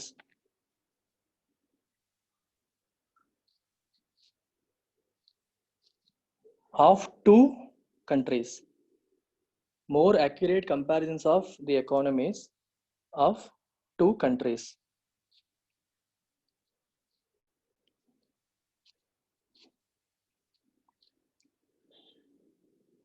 so ఎవరన్నా మిమ్మల్ని అడిగితే ఇది చెప్పాలి. కింద రాయండి, ఇట్ కాంపెన్సేట్స్ ఫర్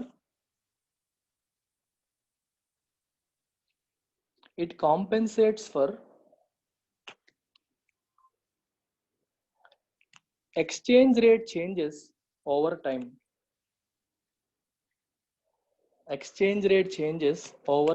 ఎందుకంటే ఎక్స్చేంజ్ రేట్లు మారిపోతూ ఉంటాయి. సో దాన్ని బట్టే వేసుకుంటే మనకి మారిపోతుంటది కంపారిజన్ కూడా. Exchange rate changes over time, full stop. It also accounts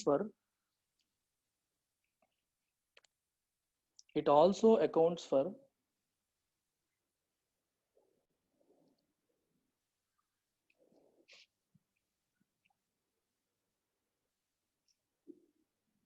government manipulation of exchange rates.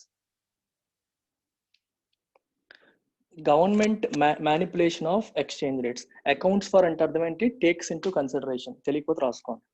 Government manipulation of exchange rates. ఈ సెంటెన్స్ కి అర్థం ఎవరికైనా అర్థమైందా? It also accounts for government manipulation of exchange rates. చాలా important sentence ఇది. Purchasing power parity method యొక్క advantage చెప్పడంలో ఇది చాలా important point. It also accounts for government manipulation of exchange rates.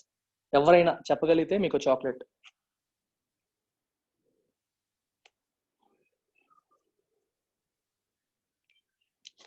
I'll give you 2 minutes. Try చేయండి.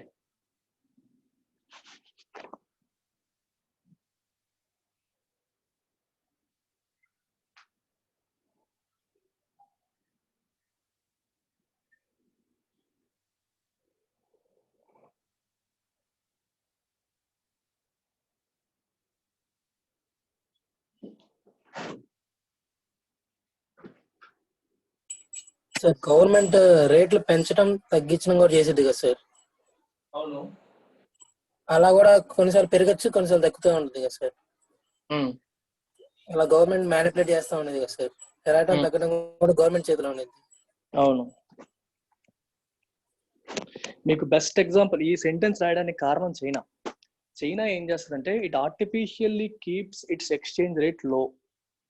China ఎప్పుడు కూడా exchange rate తక్కువ ఉంచుతుంది. ఎక్స్చేంజ్ రేట్ తక్కువగా ఉంచడం వల్ల చైనాకు వచ్చిన లాభం ఏంటి చెప్పండి? అంటే $1 కి ఎక్కువ చైనీస్ కరెన్సీ వచ్చేటట్టుగా దానికి తన కరెన్సీని తనే డివాల్యూ చేసుకుంటుంది, వాల్యూ తగ్గించుకుంటుంది. తగ్గించుకోవడం వల్ల చైనాకు వచ్చే ఉపయోగం ఏంటి? ఇప్పుడు ఇండియా ఇన్వెస్ట్మెంట్స్ ఎక్కువ వస్తాయి. థింక్ చేయి, ఎందుకు ఇన్వెస్ట్మెంట్స్ ఎక్కువ వస్తాయి? అంటే గూడ్స్ ఎక్కువ వస్తాయి కదా సార్ వాళ్ళకి. అక్కడ వాళ్ళ కంట్రీలో పోల్చుకుంటే ఇక్కడ చైనాకు వస్తే అదే కరెన్సీతో వాళ్ళకి ఎక్కువ గూడ్స్ వస్తున్నాయి కదా సార్. ఎక్కడొస్తాయి? చైనాలో వస్తాయి. చైనాలో రావడం వల్ల ఏంటి ఉపయోగం? వాళ్ళ కంట్రీలో రావడం వల్ల ఎక్స్చేంజ్ రేట్ కి దానికి ఏంటి సంబంధం? డొమెస్టిక్ రేట్లకి ఎక్స్చేంజ్ రేట్ కి ఏంటి సంబంధం వస్తుంది? అమెరికన్ డాలర్స్ తో పోలిస్తే చైనా కరెన్సీ వాల్యూ తక్కువ ఉంటే చైనాకి ఏంటి ఉపయోగం? పోన్ ఇండియన్ ఎగ్జాంపుల్ గా తీసుకోండి. ఇండియన్ అమెరికన్ డాలర్స్ తో పోలిస్తే కరెన్సీ వాల్యూ తక్కువ ఉంటే అర్థం ఏంటి? $1 ఎక్కువ రూపీస్ అవ్వాలి. ఎక్కువ రూపీస్ ఉంటే కదా తక్కువైనట్టు. ట్రేడ్ ఇంక్రీజ్ చేయడానికి సార్. మార్కెట్ ఎలా ఇంక్రీజ్ అవుతుంది ట్రేడ్? ఇప్పుడు ఏదైనా తక్కువ ఇప్పుడు $1 కి 1000 చైనాకి, ఇంకా వాళ్ళ మార్కెట్ ప్రకారం ఏవైనా వస్తువులు తక్కువ దొరికితే అప్పుడు వీళ్ళ దగ్గర తక్కువ దొరుకుతున్నాయి అనేసి చైనా మీద ఎక్కువ మార్కెటింగ్ ఇన్వెస్ట్మెంట్స్ చూపిస్తారు అనేసి. పూర్తిగా క్లారిటీ లేదు, కొంచెం రిఫైన్ చేయి, ఆలోచించి రిఫైన్ చేయి. ఆలోచించండి ఒకసారి. ఎక్స్చేంజ్ రేట్ వీక్ గా ఉంటే ఎక్స్పోర్ట్స్ కి బెస్టా, ఇంపోర్ట్స్ కి బెటరా?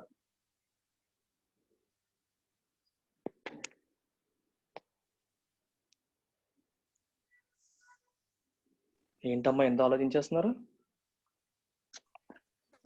ఎక్స్పోర్ట్సే కదా. $1 కి 70 రూపాయలు వస్తే ఎక్స్పోర్టర్ కి లాభమా? $1 కి 80 రూపాయలు వస్తే లాభమా? 80 వస్తే లాభం. 80 అంటే ఎక్స్చేంజ్ రేట్ తక్కువ ఉన్నట్టు కదా. అంటే మన ఇండియా పరంగా చూస్తే తక్కువ, అమెరికా పరంగా చూస్తే ఎక్కువ. అమెరికాతో పోలిస్తే ఇండియా కరెన్సీ వీక్ అయినట్టు కదా. $1 కి 70 రూపాయలు, $1 కి 80 రూపాయలు. 80 అంటే అర్థం డాలర్ వాల్యూ పెరిగింది, ఇండియా రూపాయి వాల్యూ పెరగలేదు అక్కడ. ఇంతకుముందు $1 కి 70 రూపాయలు, $1 కి 80 రూపాయలు వస్తున్నాయి. అంటే డాలర్ వాల్యూ పెరిగింది. డాలర్ వాల్యూ పెరిగింది అర్థం ఏంటి? రిలేటివ్ గా ఇండియన్ రూపీ వాల్యూ తగ్గినట్టే కదా. రివర్స్ చేయండి. $1 equal to 1 rupee equal to $1/70. ఇప్పుడు $1 ఈక్వల్ టు ₹1 ఈక్వల్ టు $1/80. $1/70 పెద్ద, $1/80 పెద్ద, $1/70 పెద్దది. రూపీ వాల్యూ తగ్గి అని అర్థం. రూపీ వాల్యూ తగ్గడం వల్ల బెనిఫిట్ పొందేది ఎవరు? ఎక్స్పోర్టర్స్. వాడి ఇన్కమ్ ఏ రకంగా వస్తుంది? డాలర్స్ లో వస్తుంది. ఎక్స్పోర్టర్ కి ఇన్కమ్ డాలర్స్ లో వస్తుంది. డాలర్స్ లో వచ్చినప్పుడు $1 ఇంటూ 70 రూపాయలు వేస్తే లాభం ఎక్కువ, 80 రూపాయలు వేస్తే ఎక్కువ ఇన్కమ్ వస్తుందా? $1 ఇంటూ 80 వేస్తే కదా ఎక్కువ లాభం. అందువల్ల ఎప్పుడు కూడా export oriented countries they always try to keep there currency లో. చైనాకి ప్రతి కంట్రీతో కూడా ట్రేడ్ సర్ప్లస్ ఉంటుంది. ఎందుకంటే ఆర్టిఫిషియల్ గా వాళ్ళ కరెన్సీ వాల్యూ డివాల్యూ చేశారు. డీవాల్యూ చేయడం వల్ల ఎక్స్పోర్టర్స్ కి బెనిఫిట్ ఉంటుంది, ఒక పాయింట్. రెండో పాయింట్ ఆ అమ్మాయి చెప్పింది క్లియర్ గా ఎక్స్ప్రెస్ చేయలేకపోయింది. సమస్య ఎక్కడ వస్తుందంటే, ఇప్పుడు ఒక చైనీస్ వస్తువు ఉంది, అమెరికన్ దాన్ని కొనాలనుకోండి. ఇప్పుడు $1 అమెరికన్ డాలర్ ఈక్వల్ టు రెండు సినారియోస్ చెప్తాను చూడండి. చైనాలో ఒక వస్తువు ప్రొడ్యూస్ చేశారు, చైనాలో ప్రొడ్యూస్ చేసిన వస్తువు కాబట్టి దాని రేట్ కూడా చైనీస్ కరెన్సీలో ఉంటుంది. ఓకే, లెట్స్ అజ్యూమ్ ఒక వస్తువు ప్రొడ్యూస్ చేశారు, దాని రేట్ ఏమో $100 అనుకోండి. $100 చైనీస్ కరెన్సీ ఏంటి తెలుసా తెలీదా? Silence yuan. సో ఒక వస్తువు చైనా ప్రొడ్యూస్ చేసింది, చైనాలో దాని రేట్ అంతా $100 అనుకోండి. ఓకే, అదే వస్తువు చైనా అమెరికాకి ఎక్స్పోర్ట్ చేసింది, ఓకేనా? ఓకే, దానికి ఒక $100 లాభం వేసుకుంది, లాభం వేసుకుని $200 కి అమెరికాలో అమ్ముతుంది అనుకుందాం, ఓకేనా? ఈ చైనా యొక్క వస్తువు అమెరికాలో చైనాలో $100 కి ప్రొడ్యూస్ చేసి $100 లాభం వేసుకొని $200 కి యుఎస్ లో అమ్ముతుంది. ఓకే, క్లియర్ గా ఉంది. ఇప్పుడు డాలర్ వర్సెస్ యువాన్ ఎగ్జాంపుల్ తీసుకుంటాం. $1 ఈక్వల్ టు $100 అనుకోండి. $1 ఈక్వల్ టు $100 అయితే ఆ $200 ఉన్న వస్తువుని కొనడానికి ఎంత అవుతుంది? $2. $2 పెడితే సరిపోతుంది. అలా కాకుండా $1 ఈక్వల్ టు $50 అనుకోండి. $1 ఈక్వల్ టు $50 అయితే మీకు $200 వస్తువు కొనడానికి ఎన్ని డాలర్లు అవుతుంది? $4 అవుతుంది, అంతేనా లేదా? $4 అవుతుంది. ఇప్పుడు చైనా $1 ఈక్వల్ టు $50 అంటే చైనా కరెన్సీ మంచి పొజిషన్ ఉన్నట్ట, $1 ఈక్వల్ టు $100 అయితే మంచి పొజిషన్ ఉన్నట్ట, $50 అంటే మంచి పొజిషన్ ఉన్నట్టు. $100 అంటే చైనా తన వాల్యూని తగ్గించుకున్నట్టు. చైనా తన వాల్యూని తగ్గించుకోవడం వల్ల ఏమైంది? చైనా వస్తువు అమెరికాలో కాంపిటేటివ్ గా సేల్ అవుతుంది. $50 ఉన్నప్పుడు $4 పెట్టి కొనాలి అమెరికన్, $100 అవడం వల్ల $2 పెడితే సరిపోతుంది. సో కాబట్టి ఏమవుతుంది? అది చైనా వస్తువు అక్కడ కాంపిటేటివ్ అవుతుంది. కాంపిటేటివ్ అవుతుందంటే అర్థమైంది, దాని రేట్ తక్కువగా వస్తుంది వల్ల ఎక్కువ సేల్ అవుతాయి. సో చైనా ఏం చేసిందంటే, చైనా అనేది manufacturing hub of the world. ప్రపంచానికి అన్నిటికీ మ్యానుఫ్యాక్చరింగ్ అంటే మన కరోనా వైరస్ ని వాళ్ళే ప్రొడ్యూస్ చేస్తారు, దానికి అవసరమైన వస్తువులు వాళ్ళే ప్రొడ్యూస్ చేస్తారు. ఏదన్నా చేయగలరు వాళ్ళు. ఆ పీపీఈ కిట్స్, మాస్కులు అవి కూడా వాళ్ళే ప్రొడ్యూస్ చేసి పంపించేస్తారు అందరికి. హాల్ టికెట్స్ వాళ్ళ ఇష్టం, ఏదన్నా చేయగలరు, ఇమీడియట్ గా చేయగలరు. సో వాళ్ళ బిజినెస్ ఎక్స్పోర్ట్స్ ని ఇంప్రూవ్ చేయడం కోసం ఆర్టిఫిషియల్ గా వాళ్ళ కరెన్సీని చైనా తగ్గించుకుంది.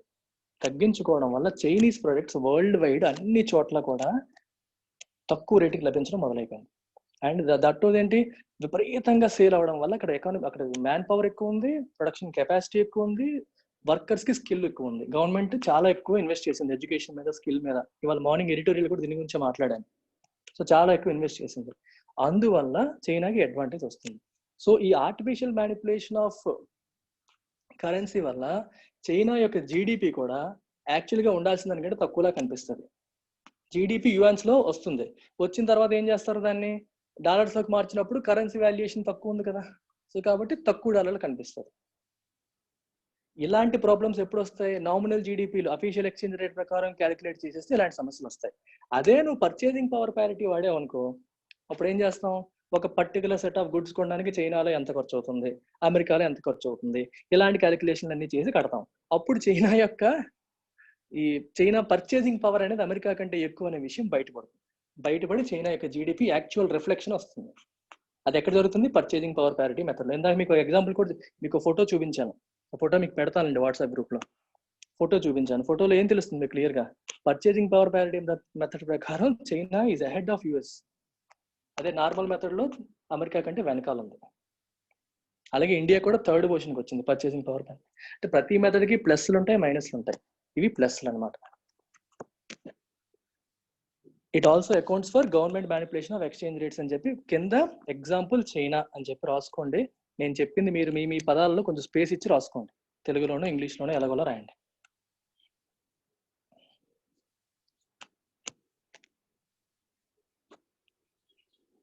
కింద రాయండి. The PPP method is most important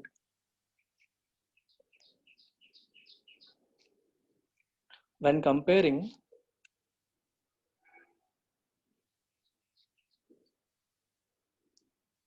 emerging market countries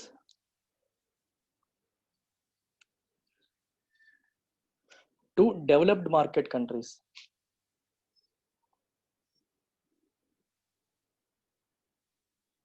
Emerging market countries to developed market countries.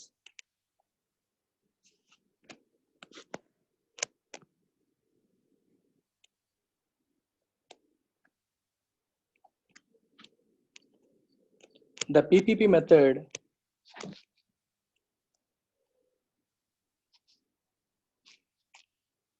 gives a more accurate reflection of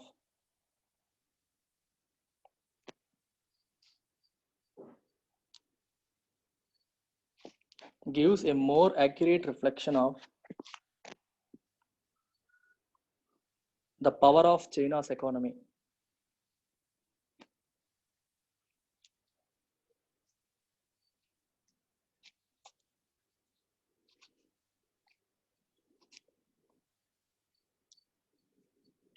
The IMF, International Monetary Fund, the IMF lays out GDP by country using PPP.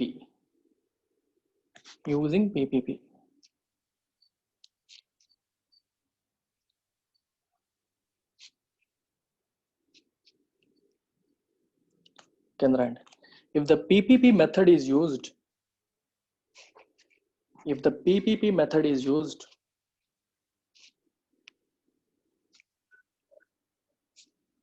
China replaces the United States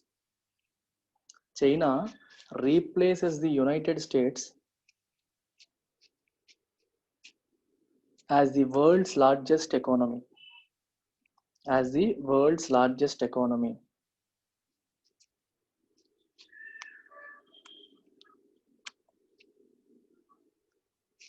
Kendra, in 2018, China's economic output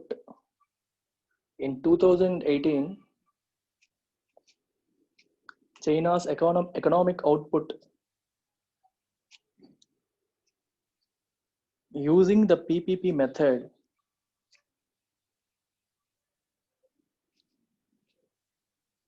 was $25.2 trillion. $25.2 trillion US dollars. And that of the United States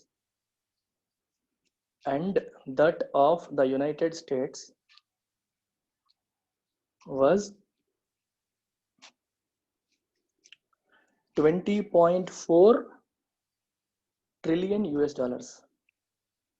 $20.4 trillion US dollars.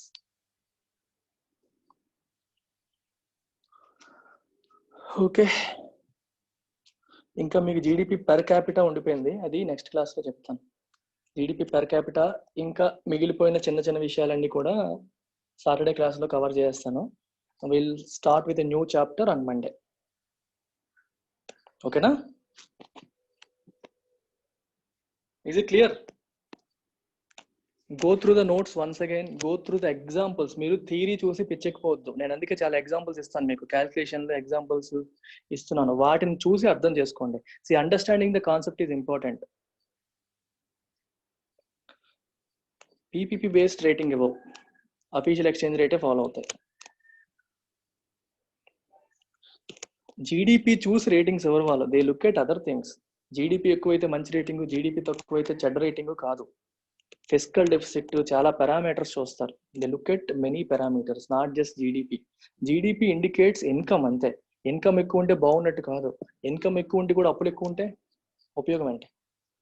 So అన్ని factors చూసి rating ఇస్తారు. ఇప్పుడు India economy పరంగా PPP పరంగా third largest, ఇప్పుడు అలా కాకపోతే fifth largest, fourth largest అయ్యింది. అయితే ఇండియాకి బెటర్ రేటింగ్ ఉండాలి కదా స్విట్జర్లాండ్ కంటే. స్విట్జర్లాండ్ మనకంటే చాలా చిన్నది కదా ఇన్ టర్మ్స్ ఆఫ్ ఇన్కమ్, కానీ స్విట్జర్లాండ్కి ఎందుకు బెటర్ రేటింగ్ ఉంటుంది ఇండియా కంటే? So rating is not based on GDP. Rating is based on several other parameters. Rating ఎందుకు ఇస్తారు చూడండి, మీరే చెప్పండి ఒకసారి, ఆలోచించండి. రేటింగ్ అనేది ఎలా ఇస్తాం? ఆ కంట్రీలో ఇన్వెస్ట్ చేస్తే ఉపయోగమా కాదా అని ఇండికేట్ చేయడం కోసం చెప్తారు. ఇన్వెస్టర్స్కి అదొక ఇండికేషన్, కంట్రీ ఫైనాన్షియల్ స్టేటస్కి ఒక ఇండికేషన్. సో జీడిపి ఎక్కువ ఉన్నంత మాత్రాన ఇప్పుడు ఇండియా జీడిపి బాగానే ఉంది, కానీ రేటింగ్ ఎలా ఉంది? ఆల్మోస్ట్ జంక్ ఒక్క లెవెల్ పైన ఉంది. Countries like Singapore and Switzerland మనకంటే ఎంతో చిన్నవి ఇన్ టర్మ్స్ ఆఫ్ ఎకానమీ, కానీ వాటి రేటింగ్ మనకంటే ఎంతో హై లెవెల్ ఉంటుంది. సో రేటింగ్ కి జీడిపికి డైరెక్ట్ కొరలేషన్ లేదు. Got it? చలో నాకు ఒకసారి గుర్తు చేయండి, జీడిపి పెర్ క్యాపిటల్ మీకు చెప్పాలి నెక్స్ట్ క్లాస్లో. అది చెప్పిన తర్వాత జీడిపి, జిఎన్పి వీటితో యూజెస్ చెప్పాలి. అది ఇవాళ చెప్తాం అనుకున్నాను, కానీ ఒక పర్చేసింగ్ పవర్ ప్యారిటీకే మొత్తం అయిపోయింది. సో వాటి యూజెస్ చెప్తాను. ఇన్ఫ్లేషన్లో కొంచెం మిగిలిపోయింది, అదొకటి కవర్ చేస్తాను. ఓకేనా? చలో బాయ్, టేక్ కేర్.